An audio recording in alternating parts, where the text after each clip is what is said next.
There's a battle happening every single day, one most people never even see. It's not fought with weapons, nor is it declared with a trumpet. It's silent, invisible, but it's real. And its battlefield is your mind, your spirit, and your destiny. The forces of light and darkness are constantly contending for influence over your life. Some of us are losing without even realizing we've entered the fight.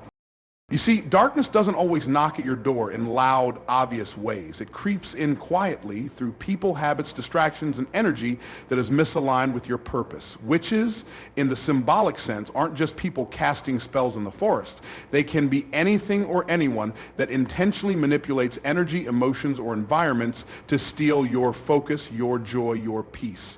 The question is, are you guarding your life from the shadows? There are tools, 7 of them, that these forces of darkness use to drain your strength, blur your vision, and keep you stuck in cycles. But tonight, we'll talk about the 3 categories that tie them all together, the 3 doors that must be shut if you want to walk in power and peace. And let me be clear, your life depends on this, your future, your legacy, your calling. It depends on whether you recognize and resist the schemes designed to destroy your life.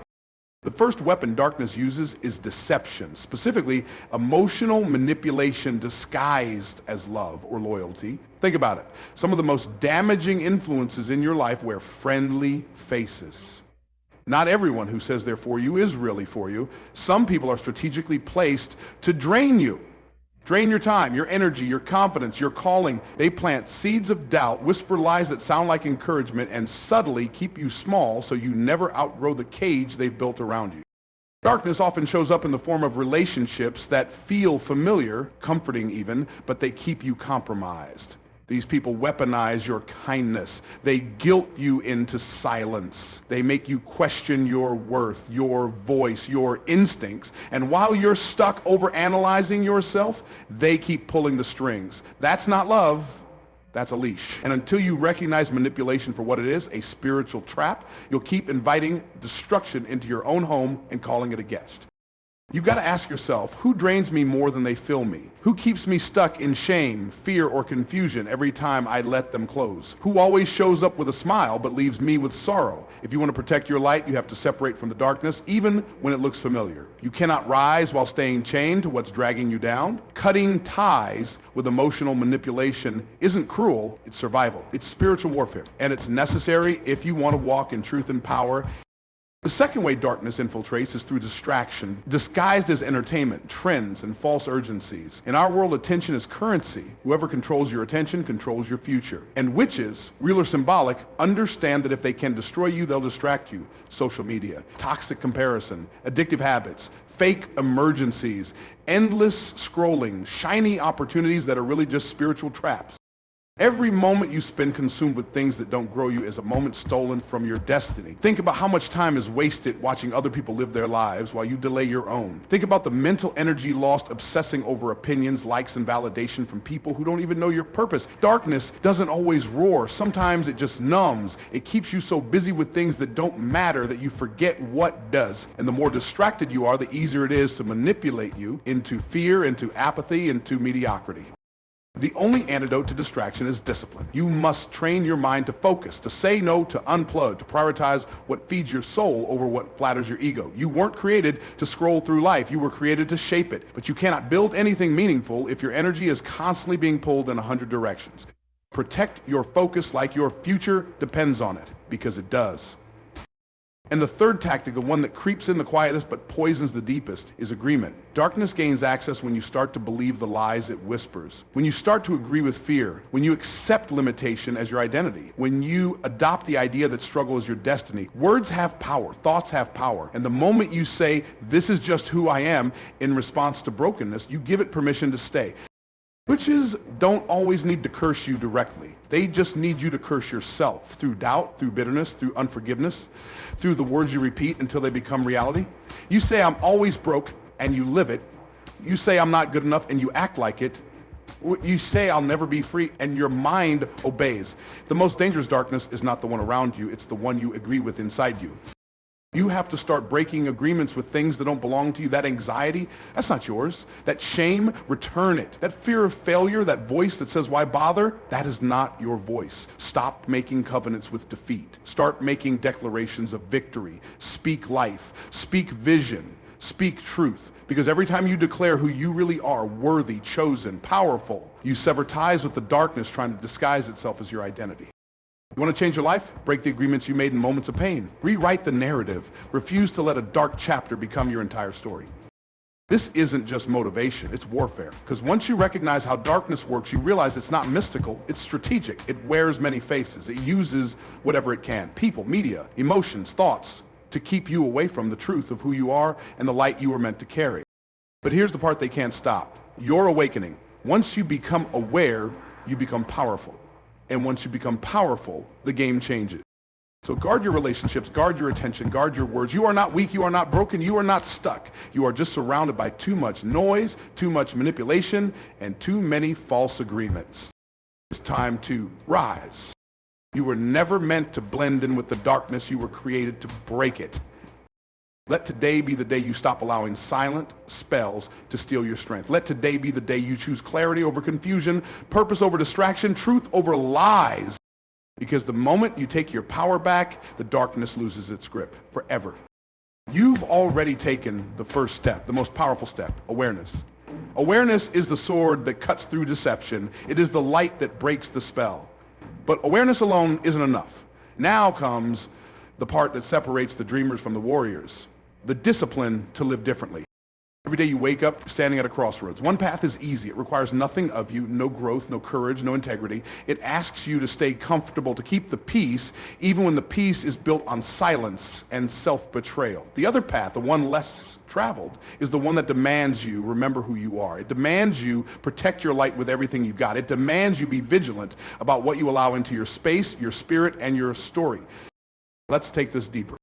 Energy is contagious. It moves like smoke, subtle, invisible, but powerful. If you sit in a room full of people who are bitter, angry, jealous, complaining, don't be surprised if your peace starts to wither.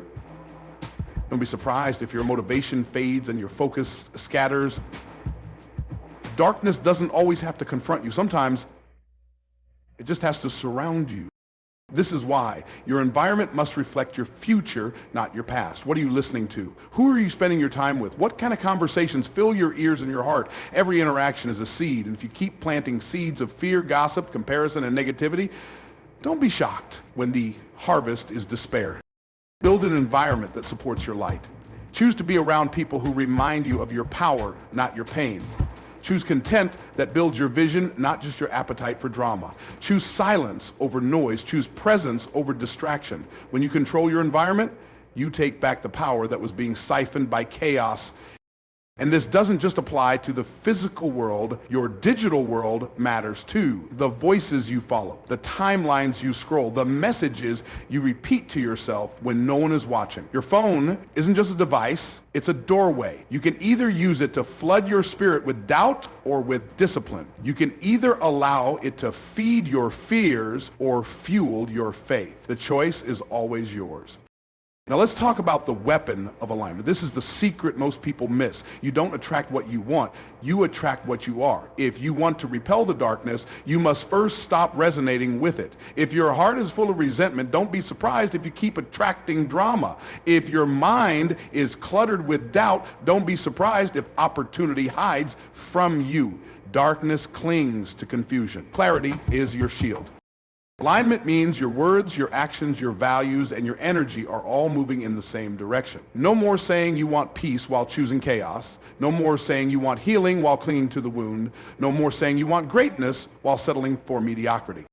Every time you align with light through honesty, forgiveness, purpose, and courage, you weaken the grip of darkness over your life. And alignment isn't a one-time decision. It's a daily discipline. You must wake up every day and ask yourself, am I aligned with my highest self, or am I entertaining the version of me built by fear? Let's go further. You were born with a powerful spiritual immune system. It knows what belongs in your life and what doesn't. But just like your physical body, your spiritual system gets weak if you don't feed it the right things. If all you ingest is criticism, defeat, violence, and confusion, how can you expect to operate in joy, clarity, and power? You must feed your spirit like your life depends on it, because it does. That means scripture, that means prayer, that means meditation, that means solitude, that means pouring truth into yourself until the lies start to drown. Do not underestimate the power of your voice. Declare over your life what you want to see, not just what you fear. Speak light in the morning. Speak strength in the struggle. Speak direction when you feel lost. Your words are not just sounds. They are spiritual instruments. And you must become a master at playing them. And here's something else the darkness doesn't want you to know. It cannot survive where truth lives. The moment you stop hiding, it loses power. The moment you stop agreeing with shame, it loses grip. The moment you choose to believe you are not your past, not your mistakes, not your failures, it starts to retreat. Light is not the absence of darkness. Light is dominance over darkness, and you are made of light. That's why your presence disturbs people who are still trapped in shadows. That's why your growth triggers those who refuse to evolve. That's why your boundaries make some people uncomfortable. They can't manipulate what they can't access. So don't shrink. Don't water yourself down to be digestible. Don't hide your healing to make wounded people feel safe. You are not here to be palatable. You are here to be powerful. Yes, some people won't understand you. Yes, some will distance themselves. Let them. Your assignment isn't to carry those who chose the dark. It's to walk boldly in the light until they're ready to follow. Be a lighthouse, not a lifeboat. Shine. Don't sink. Let's end with action. Tonight, take inventory. Who drains your spirit? What weakens your focus? What makes you feel small or not stronger? Remove it, block it, bless it, and release it. Then replace it with truth. Replace it with purpose. Replace it with practices that elevate you. Wake up tomorrow with clarity. Walk into every room like you were sent there. Speak like your words shape the atmosphere. Love like it's your mission. Protect your light like it's sacred, because it is. Remember, the battle is real, but so is your power. And once you decide to live like light, darkness has no place left to hide. So go light up the world, and never ever dim yourself again.